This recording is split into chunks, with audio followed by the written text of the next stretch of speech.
Assalamu alaikum wa rahmatullah. So it's time to give you another update on my container garden. We've got a few things that we need to be doing. We've got a little bit of harvesting, some more planting out and some more planting. So let's get cracking and show you the progress of our little garden. It's part of the small scale gardening collaboration, and I'll leave a link to the other channels that are in the collaboration in the description of this video so you can have a look at those. But without any further ado, let's get doing. So here's the chard that I planted. If you remember me planting the baby chard a few months ago, here it is. It's coming on absolutely beautiful. This is one of the sad things that sometimes I do get a little bit of beet leaf miner. So let's see if we can actually find one of these little guys in here. And you can see what they do. There they are. These maggots that come in and they eat through the leaves like that. So look at that. So these are the beet leaf miners that completely destroy, or they cause these blotchy patches on your beetroot or chard or any of that family, spinach. I'm going to do a harvest of these of this chard, and all of this we're going to chuck into the chicken pen, and then the chickens can destroy all the beet leaves. If you leave the chickens roaming out in the garden, then they'll help break the pest cycles. But in this sort of container garden, and in this sort of scale, it's hard to do that sort of thing. So we have to do it manually. Tayyib, can you grab me a bowl and some scissors, please? From inside? Yes, thank you. Ah, scissors already here. Okay. Wait, do you mean the big bowl? Yeah, any bowl for me to pick these spinach in. I'm going to come in, and any of these damaged bits I'll snip off, because there's still good, there's still a lot of the leaf that you can use. And when you're gardening and you're growing your own food, you can't afford to waste. Okay, so we've got a bit of salvage there. A bigger bowl than that, please. We're going to cut these back quite a bit, and we'll get all this harvested. So that's my chard harvested.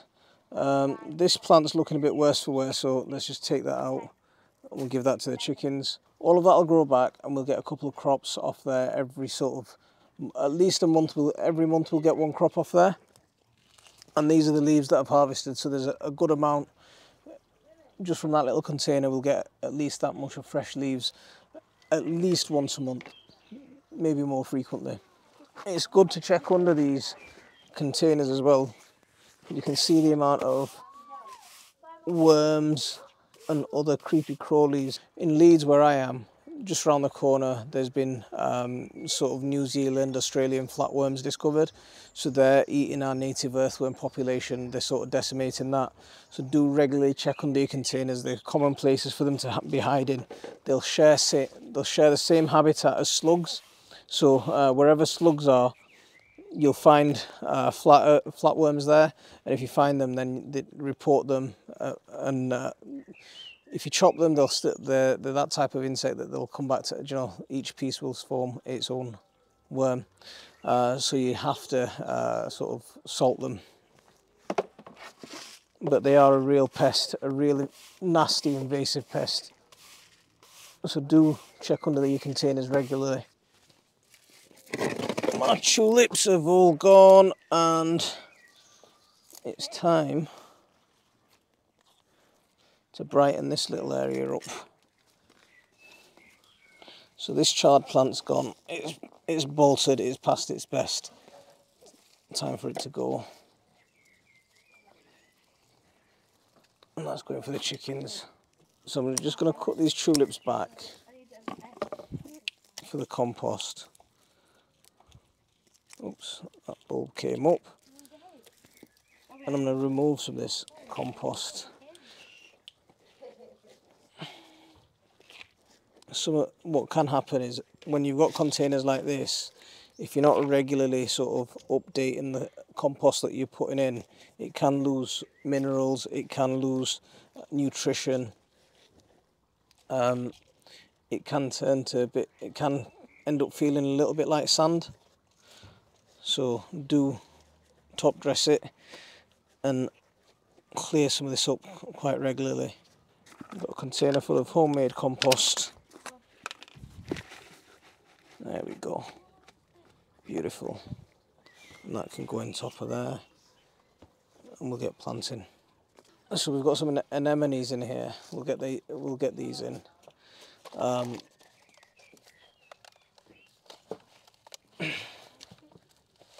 It looks like the odd chard seeds falling in as well. So I don't mind. I have no issue growing flowers and veg together.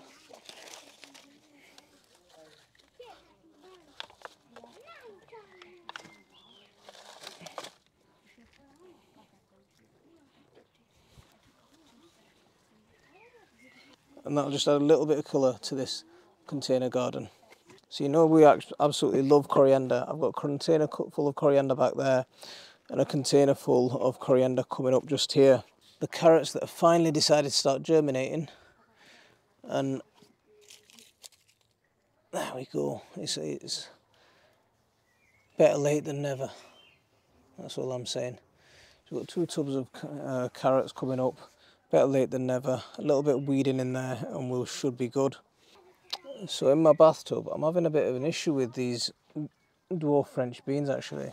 So as soon as they're coming up in a bit of a sorry state.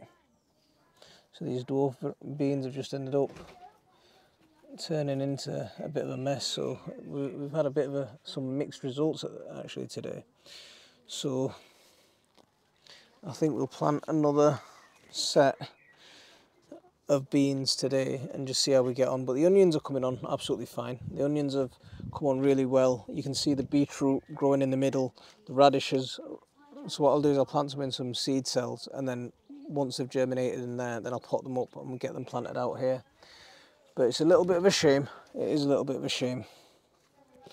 It just sets us back a little bit in time, but we can catch up. The plants will do their magic and they'll catch up. All of these lettuces that are starting to bolt, like that one's ready to bolt.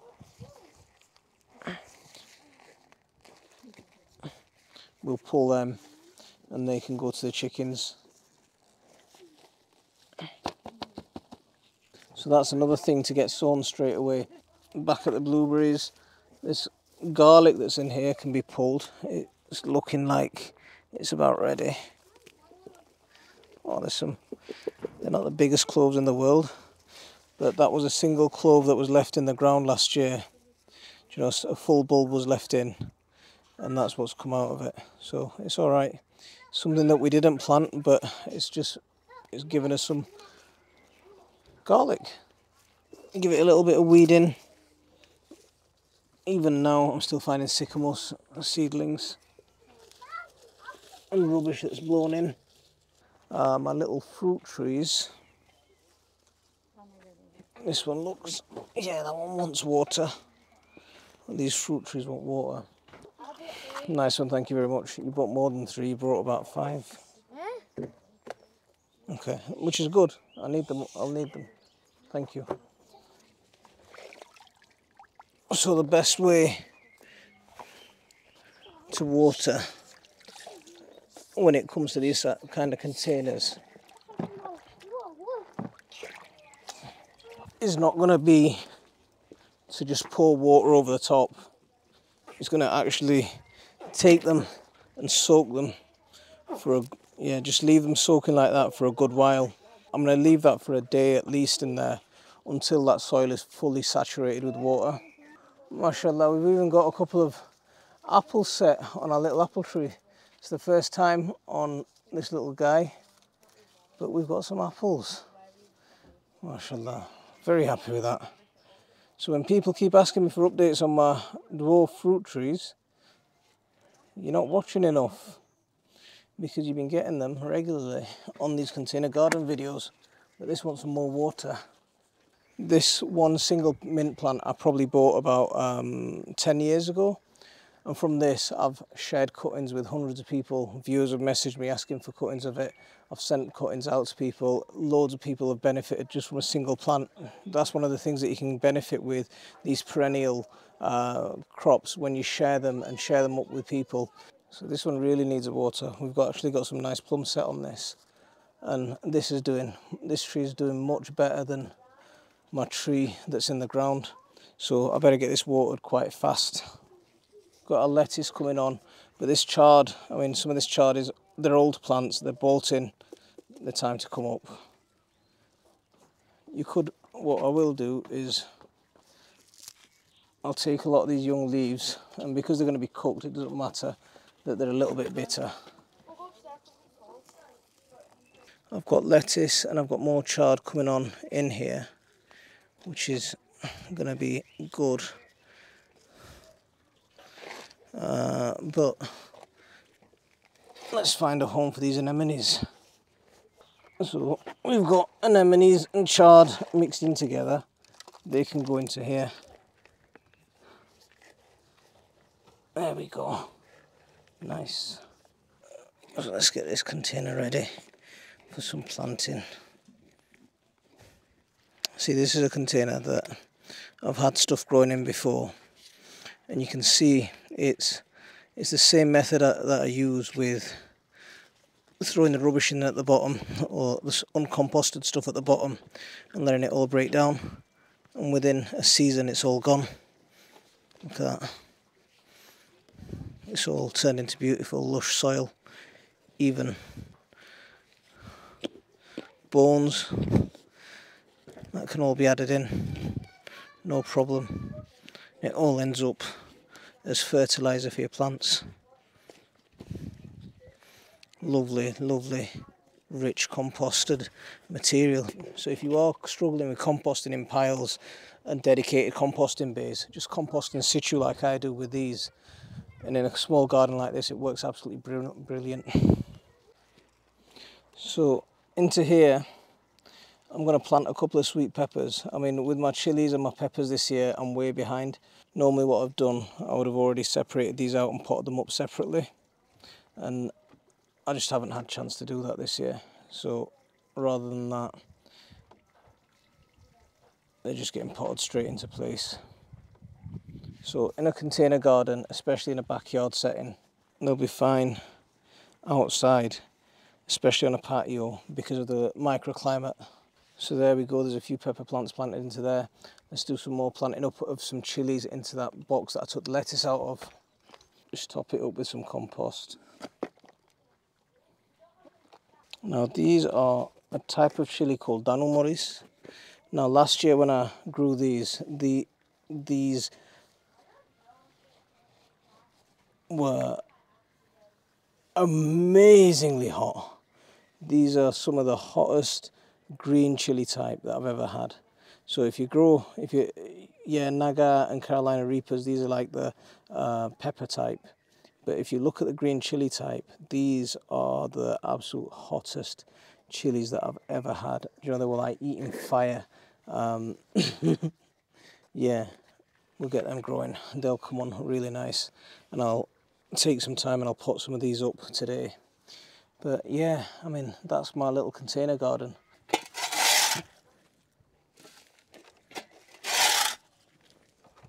All for the compost pile. But it's good. I mean, we've got some harvest for us. We've got some harvest for the chickens. We've got some stuff planted up and potted up. I know the video's a little bit later than usual, but I've been ill, so you'll have to forgive me for that one. But I'm going to leave it there for this one. Thanks for watching. Don't forget to hit that like and subscribe for regular updates. If you want to support our channel, you could always become a patron. I'll see you on the next one. Assalamu alaikum wa rahmatullah.